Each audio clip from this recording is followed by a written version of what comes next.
Hey everyone, welcome back to Beauty from Ashes. I just want to say that I am very thankful that you are here. And today I want to dive into something that I think most of us secretly struggle with, but maybe we don't talk about it. And when we do talk about it, we may not talk about it candidly. So we all know we live in a world that loves a good transformation story with all of the before and after photos. We love that neat and tidy narrative, if you will, where someone goes through a really dark or rough patch. They do the work and then they come out fixed, if you will. Now that looks great on social media, but the real life parts of that, a lot of it's fiction. And so today I want to burn down that myth of that smooth, linear journey. I want to get into why healing is messy and why setbacks don't equate to failure. I want to break down what it actually looks like to rebuild yourself in the real world. And I think we can start with the most frustrating part. And that part is the roller coaster. I don't know about you all, but I have had weeks where I just feel great. I'm on my workout schedule. I'm walking almost daily, journaling, setting boundaries, and just feeling good overall. And then on a random Tuesday, a wave of sadness or even a rush of anxiety will hit me out of nowhere, like a gut punch. And then suddenly, all of the wind is knocked completely out of my sail. And when this happens to me, I almost always question myself, like, what is wrong with me? Like, why am I going over this again? I thought I was past this. But the truth is, bad days are not proof of setbacks. They aren't lies about your progress. And a bad day after really great weeks is really just a part of life. The same can be said for triggers. You can spend months or even years feeling completely grounded, and then a specific smell or a song or even a comment from someone can just rip open the old wound. And it doesn't mean that the work that you've done up to that point doesn't count, but it still hurts. And triggers don't show up to point the finger at you. They really just show up as reminders of the pain that was once felt. I know that when Jamal and I first got married, there was a day I was in the kitchen and I was washing dishes. He had just gotten a phone call, and he was in the bedroom, and I could hear him talking, and I think he was asleep prior to that. So the door was shut, but I could hear him talking, and I was like, oh, okay, he's awake. But when he got done with the call, he opened the door with like a little bit of enthusiasm. And he says, man, some people, and at that moment, because I had kind of just been in my zone and it was very quiet and peaceful in the house, his tone that happened to be escalated startled me. And I dropped a glass and the glass shattered. And it triggered me. And it triggered me back to the days where I was living in an abusive relationship. And not just one, but different ones. Because I was often yelled at. And so nothing he said was mean. He wasn't yelling at me. His voice was just elevated. And the way he opened the door was, not just a real calm open the door, but it was more in excitement because he was about to tell me some bullshit, basically, that he had been talking with whomever was on the phone. I don't even remember. But in that moment, I had to remind myself of all the work that I had done up to that point to get past the painful moments of my life that were suddenly being triggered. And, obviously we got through that moment and I had to explain to him what happened. And he was so apologetic because he felt like he did something wrong, when in fact he had done nothing wrong. It was just, I was triggered. And so while we're, on that subject, what does doing the work actually feel like? People will talk about journaling, self-reflection, and therapy like if it is some spa retreat. But the true self-work doesn't feel good right off the bat. Sometimes therapy will make you feel worse before you actually start feeling better.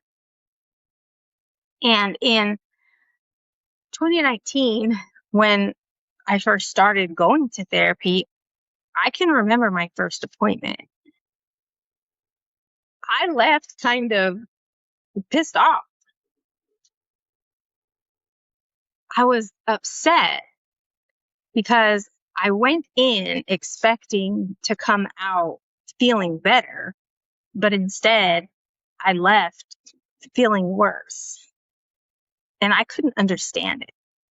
And I almost didn't go back because of it, because I questioned, well, if therapy is supposed to be so good, why am I feeling like trash? So my second appointment, I remember sitting in the parking lot and I had to drive probably like 30 minutes from where I lived to where the office was in Fort Worth.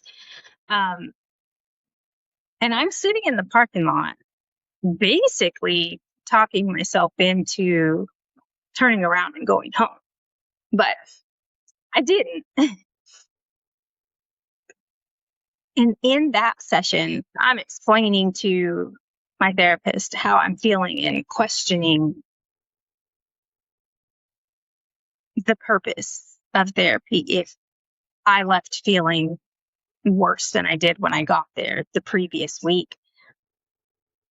And my therapist told me that generally, yes, therapy will make you feel worse in the beginning because it's forcing you to open up the doors that have been kept locked for so long. And she was right. I had begun sharing things with her that I had never shared before. And then some things I shared with her, I had shared with others, but not in total transparency.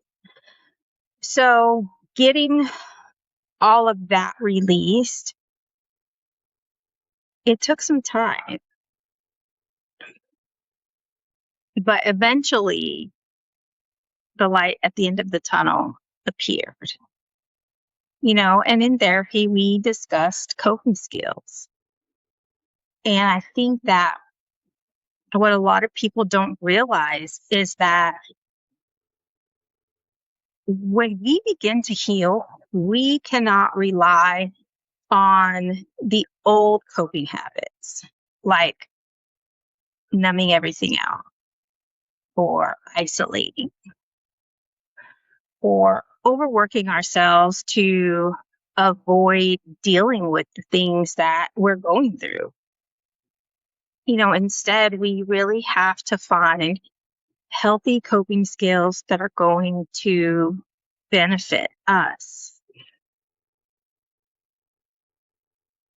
But what no one tells you is that when you are exhausted and drained, it's easier to default to the old unhealthy habits. For example, in my past, one of my coping habits was cleaning to perfection. Everything had to be perfect. And when it was, I would feel better. And when I started healing, I learned that it's okay to leave a dish in the sink. It's okay if there is a fork and a glass in the kitchen sink. Like, it just means that someone lives here. But when I find myself exhausted and having more time to reflect on my emotions, I will cry. But because I didn't necessarily want to cry, and instead of allowing myself to feel the necessary emotions that were needed in that moment, I would just go off into a crazy cleaning mode just to bypass feeling whatever emotion was either upsetting me or prompting me to just cry to get it out. And so when I learned that feeling your feelings is necessary to regulate your emotions and reset your nervous system, I slowly began to let go of my OCD tendencies. But I also learned that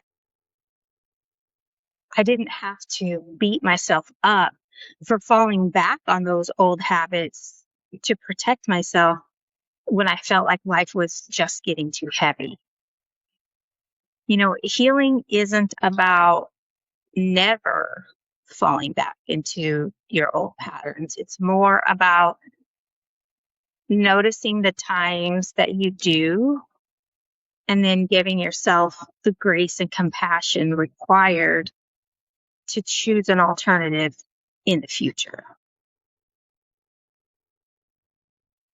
Part of choosing an alternative is making sure that you have the right community and the right support around you.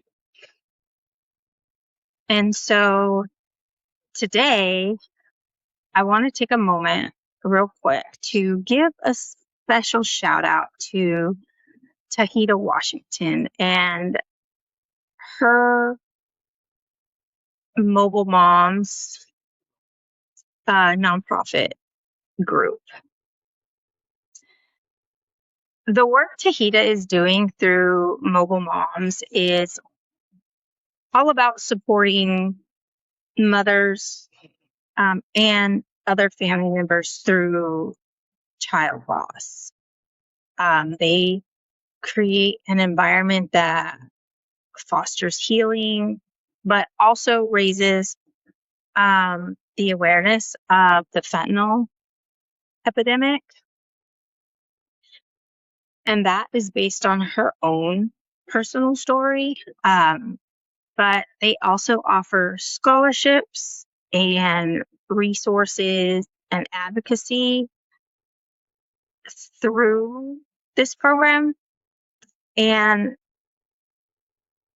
Mobile Moms provided me with tangible support in the early days after losing Gavin. And it was really just all about making sure that I did not have to navigate one of the hardest seasons of my life by myself. This organization reminds us that healing,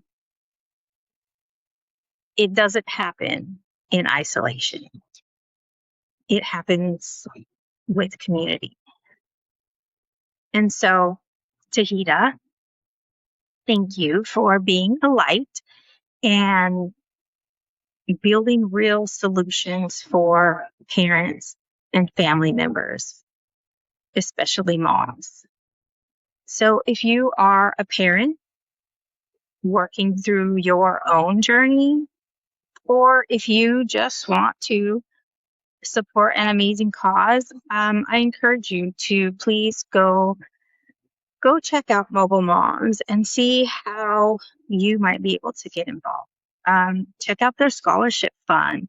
Send an application for the scholarship to a high school senior that you know. But I'll post more information about that in the description.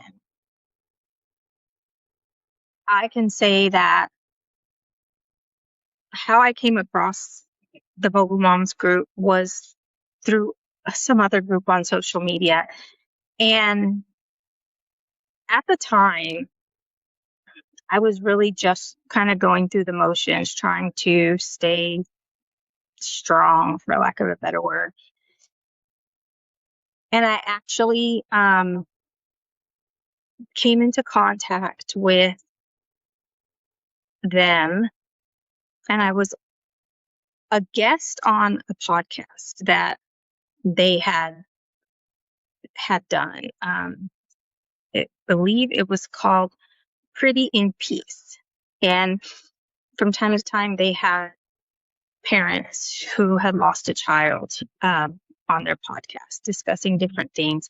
But she also has different people within her organization who you can reach out to if you are struggling. And I'll say in the beginning, they were a huge asset to me. But it also helped me learn that I needed to set some boundaries. And one of those boundaries was with social media, because there became a point in time that I felt like I was in some kind of competition with certain people, and not people within the Mobile Moms group, just certain people like within the Facebook connections. I felt like I was in competition with who missed Gavin more. And then I started noticing some other things within my feed and my connections, and I kind of logged off for a good while. I needed to do it for my own mental health. And to be honest, if it wasn't for this podcast, I probably still would basically be logged off. But I've been posting to kind of only to gain traction for, for this podcast. But as far as like the general scrolling and posting, I don't do a lot of that anymore. Because I just, number one, there are things I don't need to see and don't need to know. And number two, let's just say you have to have boundaries with some people. And that was me drawing a boundary with certain people. But that's a whole other story. So we can get more in detail with some of those things in the future, because they will come up in future episodes. But today, if there's one message that I hope that you hold on to, I hope it's this. You do not have to be healed or completely unhurt to start living fully. There is a dangerous expectation that we have that tells us that we have to wait until we are 100% whole before we can love, build, create, or just even be happy. But life doesn't wait for us to clean up every single piece of broken glass. You can be grieving and growing simultaneously, and you can also hold pain in one hand and peace in the other.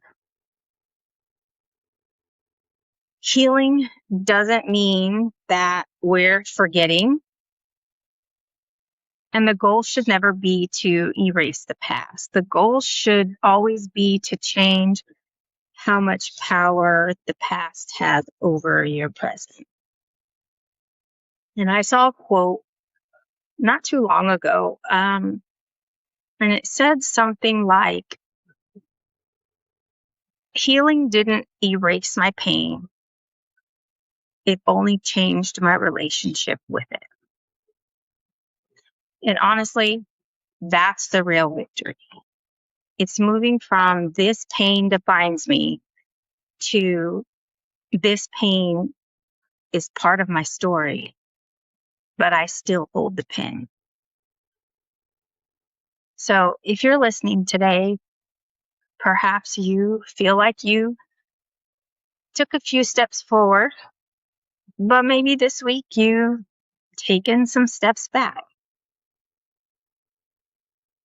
Give yourself grace. You are not broken. You just happen to be in the middle of it. So I would love to hear from some of you guys after this. If anything, what is one expectation of healing that you've had to let go of? You can reach out to me on social media. You can leave me a comment. Either way, I would love to hear about it. But until next week, take a deep breath, go easy on yourself, and keep moving forward, even on the days you fall back a little bit, or even on the days that you got to get in between the messy lines. I'll see you guys next week.